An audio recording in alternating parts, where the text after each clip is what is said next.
খবরদার, রহমানের বান্দারা অন্যের রক্তে নিজের হাত রাঙায় না। Keep in your mind Malakar ভাইয়েরা, অন্যের রক্তে নিজের হাত রাঙায় না। কিয়ামতের দিন আল্লাহ তাআলা সর্বপ্রথম বিচার করবেন এই রক্তের বিচার। যতগুলো রক্তের বিচার দুনিয়াতে হয় না, সেদিন লক্ষ কোটি মানুষের সামনে সেই রক্তের বিচার করবে কে? ওয়ালা ইয়াকতুলুনা আন-নাফস আল্লাতী হারামাল্লাহু ইল্লা বিল হক। রহমানের বান্দারা অন্যায় ভাবে কাউরে মারে না, রহমানের বান্দারা হত্যা করে না, রহমানের বান্দারা কখনো খুনি হয় না, ঠিক কি না? ওয়ালা ইয়াকতুলুনা আন-নাফস আল্লাতী হারামাল্লাহু ইল্লা বিল হক। খবরদার, রহমানের বান্দারা অন্যের রক্তে নিজের হাত রাঙায় না। Keep in your mind Malakar ভাইয়েরা, অন্যের রক্তে নিজের হাত রাঙায় না।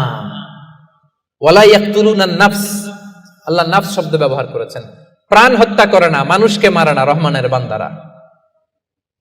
কোন প্রাণ হত্যা করে না, মানুষকে মারে না, প্রাণ বিনাশ করে না। এর কারণ মানুষ সব বানাতে পারে, প্রাণ বানাতে পারে না। কথা বলেন। মানুষ কম্পিউটার বানাতে পারে, মানুষ রকেট বানাতে পারে, মানুষ প্লেন বানাতে পারে। মানুষ কি তার মতো আরেকটা মানুষ বানাতে পারে? যেটা আপনি পারেন না, এটারে আপনি শেষ করবেন কেন?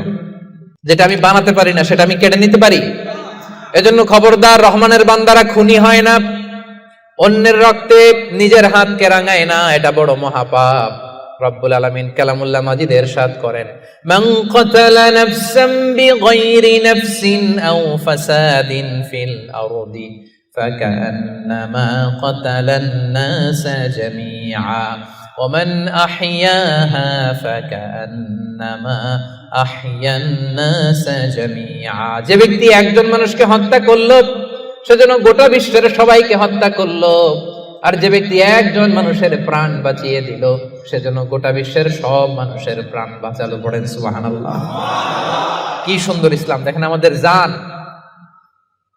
আমাদের সত্তা, আমাদের নিরাপত্তার কথা ইসলাম কতটা ভেবেছে। এটা মহাপাপ। খবরদার, অন্যের প্রাণ নাশ করা যাবে না, অন্যকে মারা যাবে না। তাইলে হুজুর, অন্যরে মারা যাবে না, আমি তো আমারে মারতে পারবো, আমি আত্মহত্যা করে ফেলি নাকি? হ্যাঁ, আপনি আপনার নিজেকেও শেষ করতে পারবেন না, কারণ রুহু আপনি বানাতে পারেন না, তাই রুহু কেড়ে নিতে পারেন না। মান কাতালা নাফসাহু বিশাইইন উযযিবা বিহি ইয়াউমাল কিয়ামা। অন্যকে হত্যা যেমনি পাপ, নিজ হত্যা মানে আত্মহত্যাও মহাপাপ।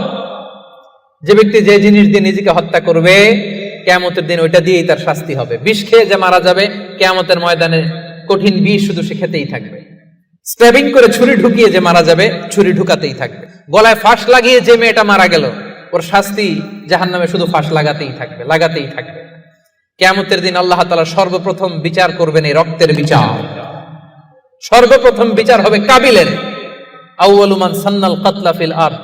যে কাবিল, আদম আলাইহিস সালামের যে সন্তান কাবিল, এই পৃথিবীতে হত্যার প্রচলন চালু করেছিল। এই পৃথিবীর প্রথম হত্যাকারী খুনিকে বলেন তো? কারে মারছিল? এজন্য এই পৃথিবীতে যত হত্যাকাণ্ড, ওই হত্যার একটা পার্সেন্টেজ গুনাহ ওর আমলনামায় আছে না নাই? কিয়ামতের দিন আল্লাহ দুইটা বিচার দিয়ে শুরু করবেন। হাক্কুল্লাহ, আল্লাহর হকের প্রথম বিচার হলো নামাজ। আর হাক্কুল ইবাদ, বান্দার হকের প্রথম বিচার হলো রক্তের বিচার। রক্তের বিচার, যতগুলো রক্তের বিচার দুনিয়াতে হয় না, আল্লাহ সেদিন করবেন। এই পৃথিবীতে গুম আছে না নাই? বাংলাদেশের নিউজে শোনেন না, গুম করে ফেলছে, খুন করে ফেলছে, বস্তাবন্দি করে ফেলে দিয়ে আসছে। আহা, দুনিয়ার কেউ দেখে নাই, কোনো প্রমাণও নাই। সেদিন লক্ষ কোটি মানুষের সামনে সেই রক্তের বিচার করবে কে?